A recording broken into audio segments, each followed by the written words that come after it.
Hello and welcome.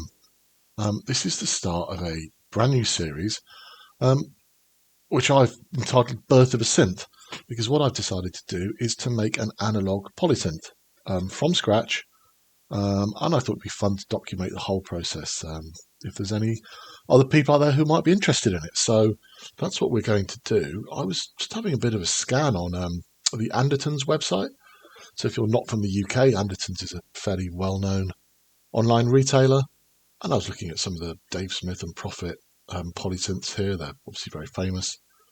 16 voice Rev 2, £2,200. That's an awful lot of money.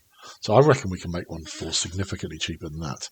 So what I'm going to do is to have a whole series of videos from the very birth of it, the very design, what we're looking for, through all the technical work and the designs.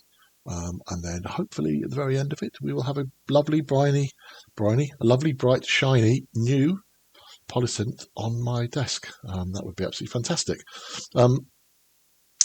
Obviously, I'm hoping people will be interested in this whole process, and to some extent, it'd be good to be guided by other people. So if you've got any comments at all about what you'd like to see or what you think I should feature, then please let me know in the comments, and we can see if we can incorporate it. So without further ado, let's start making some progress. So I've created this Word document, basic Word document, initial design doc, and I'm just going to put in here initial requirements. So this is going to be very high level. I don't like to do too much upfront design. As long as I know what I'm kind of shooting for, then I think that a lot of the decisions can be made as we're in the process. So I'm just going to make that a little bit bigger. And what would I like? Well, I would like to make that a bit smaller. I would like 12 voices, 12 analog voices. In keeping with most of the kind of commercial polysynths, I would like 2 oscillators per voice. We need some modulation, so 4 LFOs, 4 envelope generators, and what else would we like? I'd like a glide feature, so you can glide. I would like to be able to octave it up and down. Up and down.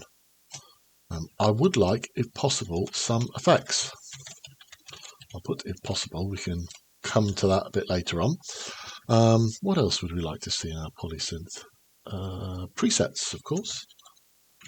So we need some presets, and obviously these will persist on power down. I'm not that bothered actually about sequencers on polysynths. I think this isn't going to have a keyboard. It's going to be a desktop synth. So, you know, I have this Arturia Keystep Pro sat next to me on my desk. That's got a lot more functionality than I could ever hope to build into a polysynth. So I'm happy just to offload that work onto your MIDI controller. Right, that's an interesting point. MIDI. So we want MIDI in and through. There's no out because we're not actually producing any MIDI with this. I'd also like it to be USB for MIDI messages. And you know what else I would like? I would quite like the firmware, so the software which is going to be running this. I would like that to be updatable, so I can add new features and update the synth with those new features. So updatable firmware, and that would be over the USB port. Stereo out if we manage to get stereo effects. What else would we like to see? I think that's okay for a start. If you've got any ideas, stick in the comments and I'll see about including it. But I think as a starting point, that's okay, and then we can build on it. So I suppose the first thing we need to think about is how does a polysynth work from a kind of technical perspective. Okay, so got a Photoshop document here. I'm going to use this just to do like a really basic block design of the elements that we're going to need. So I'm just going to stick a rectangle on here. Let's come out a bit funny. Let's get rid of the fills. Stroke is going to be solid color. There we are, and we'll put a bit of text in here. This is our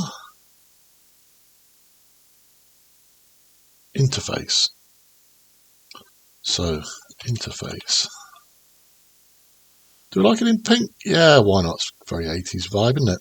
This is our interface, so that is going to be, oops, that is going to be, if I can figure out how to use this, knobs, buttons, LEDs, and some sort of display perhaps. OLED, maybe. We'll have to think about that. What else? Other kind of inputs would we have? I suppose it will have MIDI sockets. It will have audio outputs. We'll have USB. So that is the kind of human interface which we would have. And on the right hand side, I'm going to just copy this, move it over there. And this is going to be our analog engine. So we're going to need, if it's an analog polysynth, we're going to need a lot of analog circuitry to actually generate the sounds and all the synth sounds. So this will consist of all your usual oscillators, filters, voltage controlled amplifiers, effects, etc. Now the question is, how do we join our interface with our analog engine? Well, what we're going to need is, I'll actually just draw another one here. Need something to join these together. This is going to be our microcontroller. So what's a microcontroller? A microcontroller is essentially a small computer which we can use to interface with other components, and we can use it to interface with all of the things which are going to be on our synthesizer, and we can interface with all of the analog audio generation.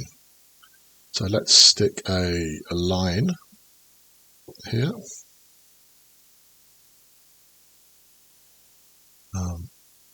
Why it's defaulting to such strange things. There we are. And I'll copy that.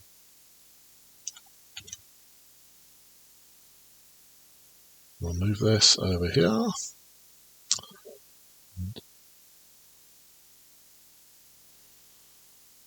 So the microcontroller is going to interface between here and our analog engine.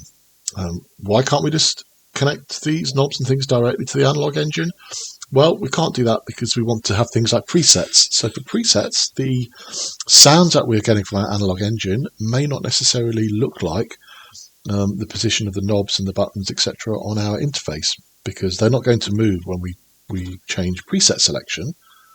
So we need to have a break between the two, which we can manage. So that's a